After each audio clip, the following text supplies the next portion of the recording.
Praise the Lord. திவ்ய வாசகனாகிய யோவானுக்கு வெளிப்படுத்தின விசேஷம் 13ஆம் அதிகாரம். பின்பு நான் கடற்கரை மணலின் மேல் நின்றேன்.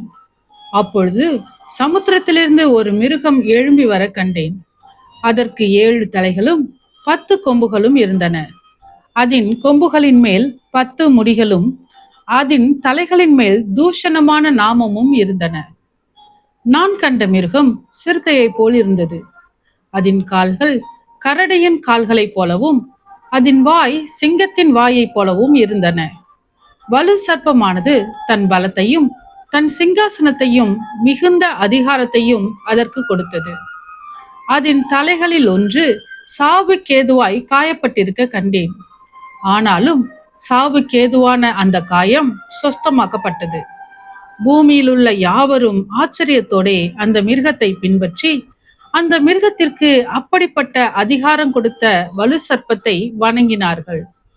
அல்லாமலும் மிருகத்திற்கு ஒப்பானவன் யார், அதனோடே யுத்தம் பண்ணத்தக்கவன் யார் என்று சொல்லி மிருகத்தையும் வணங்கினார்கள்.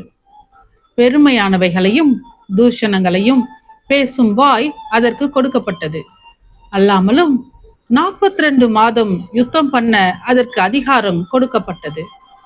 அது தேவனை தூஷிக்கும்படி தன் வாயை திறந்து அவருடைய நாமத்தையும் அவருடைய வாசஸ்தலத்தையும் பரலோகத்தில் வாசமாய் இருக்கிறவர்களையும் தூஷித்தது.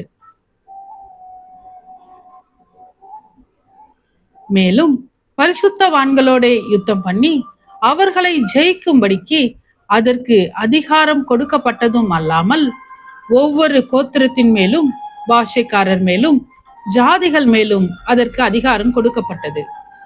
உலக தோற்றம் முதல் அடிக்கப்பட்ட ஆட்டுக்குட்டியினுடைய ஜீவ புஸ்தகத்தில் பெயர் எழுதப்பட்டிராத பூமியின் குடிகள் யாவரும் அதை வணங்குவார்கள். காதுள்ளவன் எவனோ அவன் கேட்க கடவன். சிறைப்படுத்தி கொண்டு போகிறவன் சிறைப்பட்டு போவான். பட்டயத்தினாலே கொல்லுகிறவன் பட்டயத்தினாலே கொல்லப்பட வேண்டும்.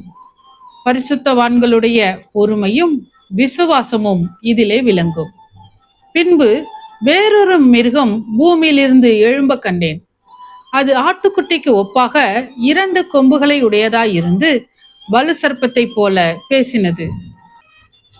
அது முந்தின மிருகத்தின் அதிகாரம் முழுவதையும் அதன் முன்பாக நடப்பித்து சாவுக்கேதுவான காரியம் ஆற சொஸ்தமடைந்த முந்தின மிருகத்தை பூமியும் அதன் குடிகளும் வணங்கும்படி செய்தது.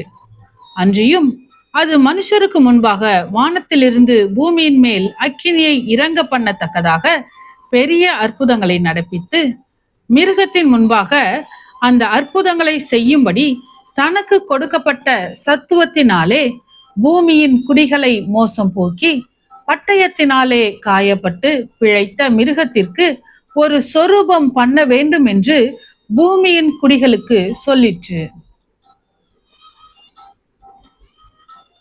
மேலும் அம்மிருகத்தின் சொரூபம் பேசத்தக்கதாகவும் மிருகத்தின் சொரூபத்தை வணங்காத யாவரையும் கொலை செய்யத்தக்கதாகவும் மிருகத்தின் சொரூபத்திற்கு ஆவியை கொடுக்கும்படி அதற்கு சத்துவம் கொடுக்கப்பட்டது. அது சிறியோர் பெரியோர் ஐஸ்வர்யவான்கள் தரித்திரர் சுயாதீனர் அடிமைகள் இவர்கள் யாவரும் தங்கள் தங்கள் வலது கைகளிலாவது நெற்றிகளிலாவது ஒரு முத்திரையை பெறும்படிக்கும் அந்த மிருகத்தின் முத்திரையாவது அதன் நாமத்தையாவது அதன் நாமத்தின் இலக்கத்தையாவது தரித்து கொள்கிறவன் தவிர வேறொருவனும் கொல்லவும் விற்கவும் கூடாதபடிக்கும் செய்தது. இதிலே ஞானம் விளங்கும். அந்த மிருகத்தின் இலக்கத்தை புத்தியுடையவன் கணக்கு பார்க்க கடவன். அது மனுஷருடைய இலக்கமாய் இருக்கிறது.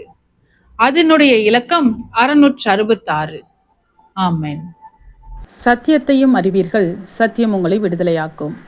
இந்த வசனத்தின்படி அநேகர் சத்தியத்தை அறிந்து விடுதலையாக்கப்பட இந்த சேனலை லைக் செய்யுங்கள், அநேகருக்கு ஷேர் பண்ணுங்கள்.